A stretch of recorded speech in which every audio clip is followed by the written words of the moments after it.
আসসালামু আলাইকুম। আপনারা কেমন আছেন? আশা করি আল্লাহর রহমতে ভালো আছেন। তো আজকে একটা নতুন ভিডিও নিয়ে আসলাম। তো ভিডিও শুরুতে তো আজকে নুডলস রান্না করতেছি।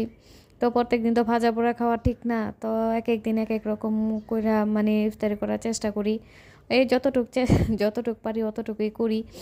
তো দেখতে দেখতে তো ৫ রমজান যাইতেছে চলে। তো এই তো আসে না। তো রোজা চলে আসলো, আবার চলে যাইতেছে আস্তে আস্তে ধীরে ধীরে যাইতেছে। আপনারা কিভাবে রোজা কাটাইতেছেন জানায়েন। তো আলহামদুলিল্লাহ আমরা ভালোভাবে রোজা কাটাইতেছি, আল্লাহর কাছে শুক্রিয়া।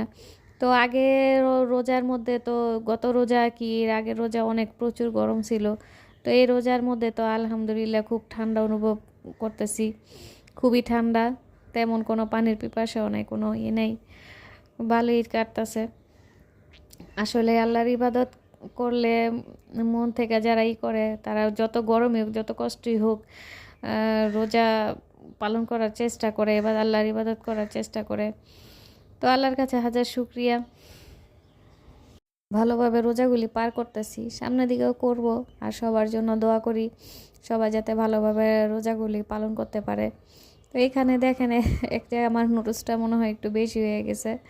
তো এখানে এই করতেছি, তো এক হাতে তো আর করা যায় না। পরে ভালোভাবে মেশালাম। নুডলস আমার বরাবরই খুব পছন্দ, আমার বাচ্চাদেরও খুব পছন্দ এই নুডলসটা।